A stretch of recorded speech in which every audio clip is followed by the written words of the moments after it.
So silver just got absolutely crushed. We're talking a 47% plummet from its recent highs, a brutal, gut-wrenching crash by any standard. And yet, a deeper look at the market's underlying structure suggests this might not be the end of the bull run at all. It might just be a violent consolidation before a truly historic breakout. So how can a market be crashing and at the same time be poised for a massive rally? Well, that is the paradox we are going to unravel right now.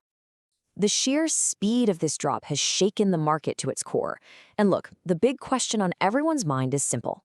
After a fall like that, is the bull market dead?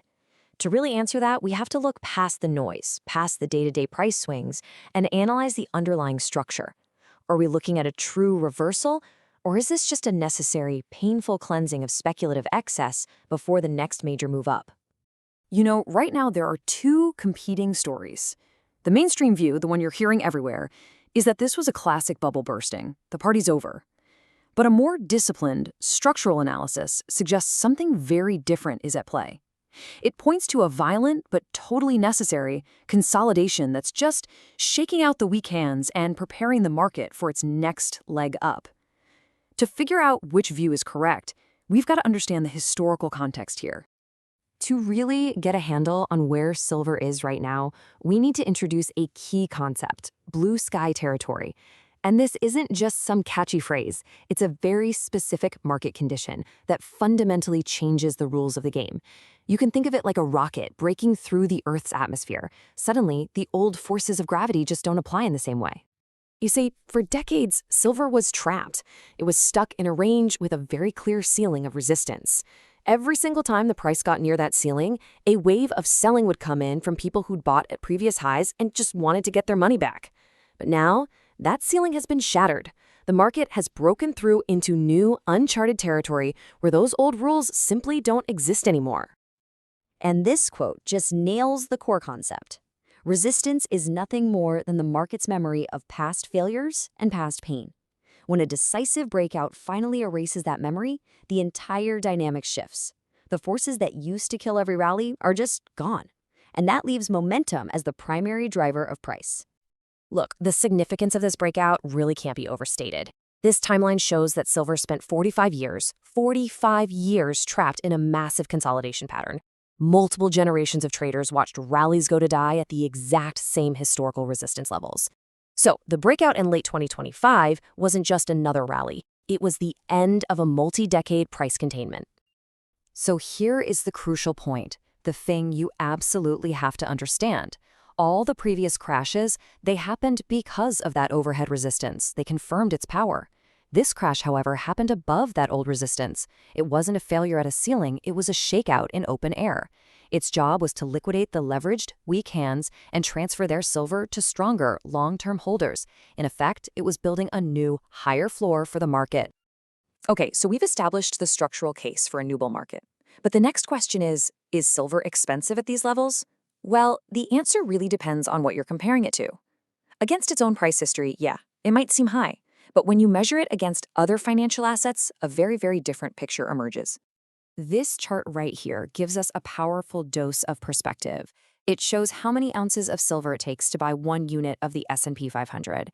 Now, back at the peak of the last major commodity cycle in 1980, it took just 30 ounces of silver. Today, even after this big run-up, it takes nearly 90 ounces, almost 3 times as much. What that tells us is that relative to stocks, silver is still historically cheap. Now, this slide is where it gets really interesting from a strategic point of view. Here we see silver priced against the traditional 60-40 stock and bond portfolio. And what you're looking at is a massive, multi-decade double bottom. For technical analysts, that is one of the most powerful patterns there is, and it often signals a major, long-term trend reversal. A breakout from a base this big could mean we're at the very beginning of a new secular bull market in silver that could last for years to come. By the way, if you're finding this analysis valuable, please take a second to like, share, and subscribe to our channel. That way, you won't miss what's coming next. All right, so let's zoom in from that big picture strategic case and get tactical. Now that we have the bullish framework, we can define the key price levels that are going to signal the market's next move and help us navigate this consolidation. Right now, the market is basically defined by 3 key numbers. $64 is the critical floor that was put in by the recent crash. The midpoint, $77, is the current battleground, and $90, that's the confirmation level. A clean breakout above 90 would be the signal that this whole consolidation phase is over and the primary uptrend is back on. So the next test of that $90 level is really the key catalyst to watch. If it gets rejected, it just means more sideways range-bound action. That's frustrating for momentum traders for sure, but it's an opportunity for long-term accumulators. A decisive breakout, on the other hand, would likely trigger a very rapid acceleration as all the sidelined capital rushes back in, terrified of missing the next major leg higher. Okay, so we've analyzed the structure, we've looked at the key levels. Let's wrap this up with an objective assessment of the probabilities. While nothing is ever guaranteed in markets, the weight of the evidence does allow us to map out the most likely paths forward and, just as importantly, identify the key risks to the whole thesis. So, based on everything we've looked at, the evidence suggests that the highest probability lies with an eventual continuation higher for silver. Now, it's critical to remember, this is about probabilities, not certainties.